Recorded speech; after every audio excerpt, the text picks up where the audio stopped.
ভোরের শিশির যখন ধানের পাতায় মুক্তোর মতো ঝরে পড়ে, তখন পুরো মাঠ যেন সোনালি স্বপ্নে ভরে ওঠে।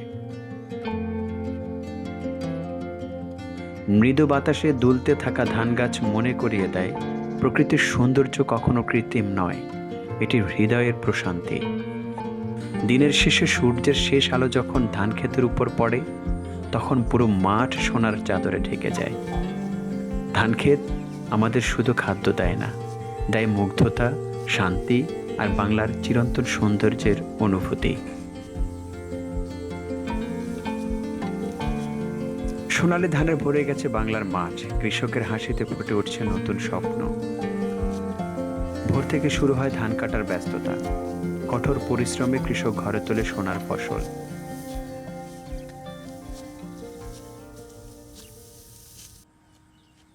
আমার নাম হরজত আলী। এই যে এখানে দেড়গানি জমি আছে, এই জমির ভিতরে 6 জন লোক লইছি। 6 জন লোকের দাম 6,000 টাকা, 1,050 টাকা করে রোজ। তাহলে এই যে আমরা কৃষি আবাদ করতেছি, এগুলা ধান করিয়া পুষে না। এই যে ধান কাটতেছি, এই কটা দিন হলে বৃষ্টির কারণে ধান কাটতে পারি না। আজকে আল্লাহর রহমতে একটু দিনটা ভালো আছে। আমরা এই যে 6 জন লোক নিয়ে এসে মনে করেন এই যে ধান কাটতেছি। এই ধান কত সার কীটনাশক দিয়া এত কষ্ট করিয়া ফসল করিয়া, এই ফসলের কোনো লাভ নাই। তবে যদি সার কীটনাশক ওষুধের যদি কমাই দেয়, দামটা যদি কমাই দেয়, তাহলে আমাদের কৃষকের জন্য একটু সুযোগ সুবিধা হবে।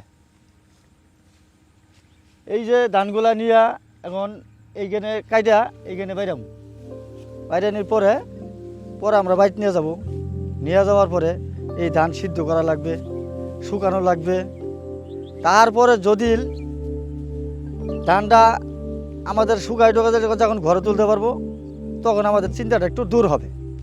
কিন্তু এর আগে আমাদের টেনশন থাইকেই যাবে। আমরা কিন্তু ভালো মতনে ফসলটা বাড়ি নিয়ে যেতে পারলে আমরা বাঁচি। এখন লস হোক আর লাভ হোক, লস লাভের সাথে কোনো কথা না, লস হলে নেওয়া লাগবে। এখন জমি যখন আছে কিন্তু ফালাই রাখা যায় না, ফসল করতে হয়।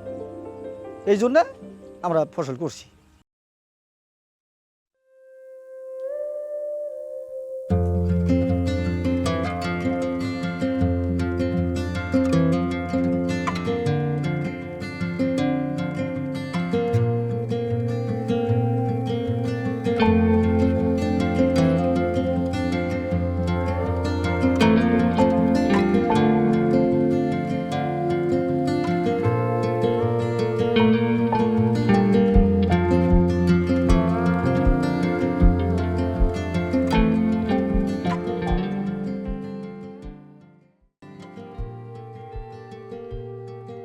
ধান কাটার পর যখন শুরু হয় মাড়াই, খড় থেকে আলাদা করা হয় সোনালি ধান।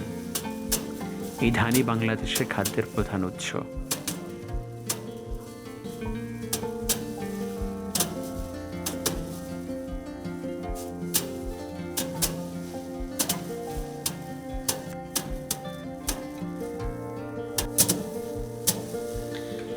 কৃষকের ঘরে নতুন ধান উঠলেই শুরু হয় ব্যস্ততা।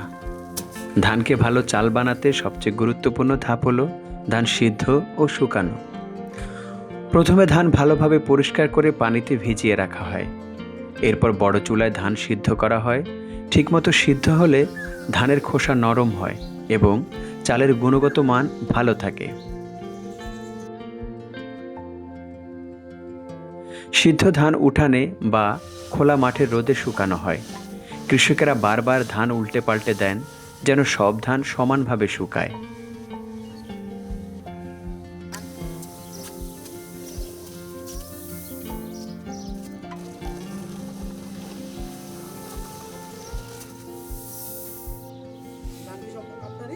না, আমি কৃষকের কাছে কিনা লইছি প্রায় 2-250 মণ ধান, মোটা ধান 29-28।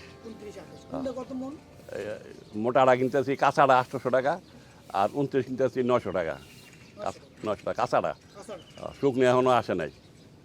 কিছু আমাদের এলাকাগুলো এই কৃষি প্রধান দেশ, আর আমাদের বর্তমান সরকার আল্লাহর রহমতে কৃষির উপর অনেক জোর দিচ্ছেন।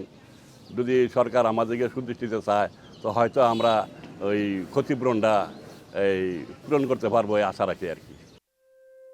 এই ধানই আমাদের খাদ্যের প্রধান উৎস। কৃষকের ঘামেই বেঁচে থাকে বাংলার জীবন। কৃষক বাঁচলে দেশ বাঁচবে। সম্মান হোক সকল কৃষকের।